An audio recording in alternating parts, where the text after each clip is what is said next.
Assalamualaikum warahmatullahi wabarakatuh. Perkenalkan, saya Sophia Aulia Zahra dari Fisioterapi Universitas Indonesia 2018. Di sini saya akan mendemonstrasikan pemeriksaan pada 12 saraf kranial. Selamat menyaksikan.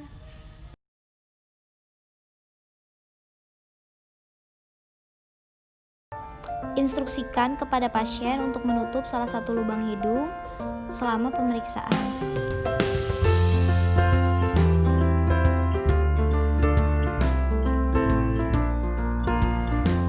Pada pemeriksaan kali ini, pasien diminta untuk melihat mata pemeriksa. Lalu, pemeriksa memposisikan tangan pada kuadran dan pasien diinstruksikan untuk mengindikasi jari yang bergerak.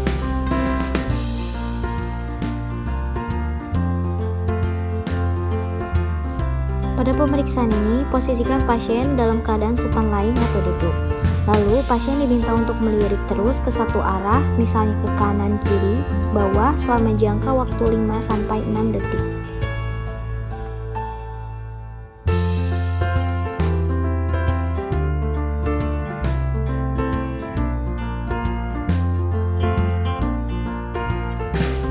Pada pemeriksaan kali ini, terapis menyiapkan benda tajam dan benda tumpul. Lalu, terapis mengenalkan sensasi sentuhan kepada pasien dengan benda tajam dan benda tumpul. Lalu, terapis menginstruksikan pasien untuk memejamkan mata. Terapis memberikan rangsangan dengan benda tajam dan benda tumpul pada dahi, pipi, dan rahang bawah pasien. Pada pemeriksaan kali ini, terapis menyiapkan kapas. Terapis mendekatkan kapas pada kornea pasien. Jika pasien dapat menutup mata ketika kapas mendekati mata pasien, maka refleks pasien normal dan tidak ada gangguan. Pada pemeriksaan kali ini, posisi pasien dalam posisi duduk, lalu fisioterapis mengetuk daerah supraorbital pasien dengan palang 1. Pada pemeriksaan ini, fisioterapis meminta pasien untuk membuka sedikit mulutnya. Lalu, fisioterapis menempatkan indeks finger phalanx 2 pada bagian tengah dagu pasien. Lalu, fisioterapis memukul jarinya dengan hammer. Jika rahang sedikit menutup atau rahang tidak bergerak sama sekali, pasien dalam keadaan normal. Jika pasien menutup rahang dengan hebat, maka pasien dapat dikategorikan abnormal.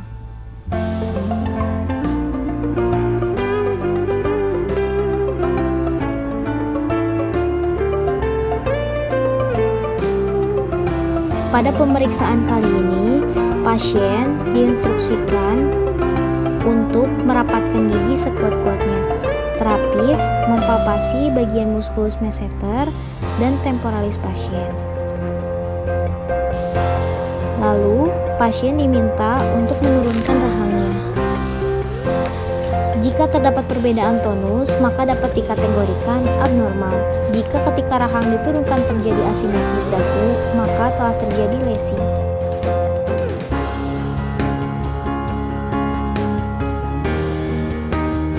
Pada pemeriksaan ini, fisioterapis memegang dagu pasien untuk fiksasi kepala. Fisioterapis menempatkan pena atau jari sejauh 50 cm secara vertikal dari mata.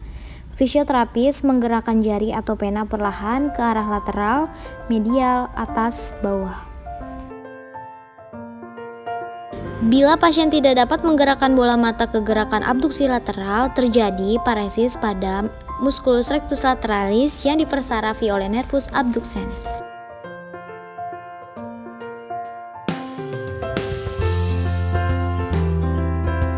Pada pemeriksaan kali ini, perhatikan wajah kiri dan kanan pasien. Minta pasien untuk mengangkat alis dan mengerutkan dahi. Minta kepada pasien untuk pejamkan mata, kemudian menyeringai atau menunjukkan gigi, lalu mencucurkan bibir atau bersiul, lalu menggembungkan pipi.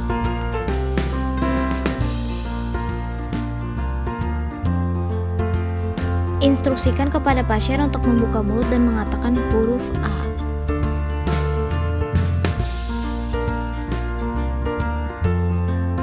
Instruksikan kepada pasien untuk membuka mulut, lalu fisioterapis menggoreskan sesuatu ke dinding faring pasien.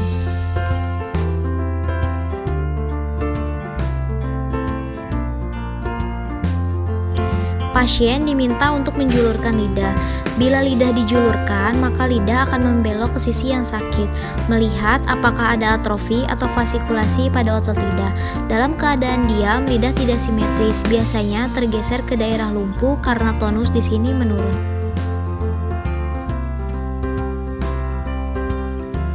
Kekuatan otot lidah dapat diperiksa dengan menekan lidah ke samping pada pipi dan dibandingkan dengan kekuatan pada kedua sisi pipi.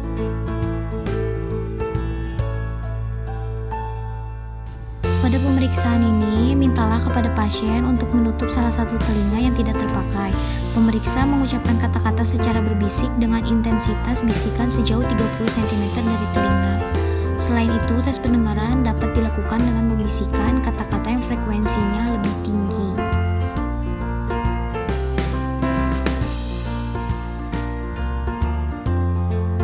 Pada pemeriksaan kali ini, fisioterapis meletakkan tahanan di pundak pasien, lalu pasien diminta untuk mengangkat pundaknya dan mendorong tahanan dari fisioterapis. Cukup sekian video yang dapat saya sampaikan, kurang lebihnya mohon maaf. Wassalamualaikum warahmatullahi wabarakatuh.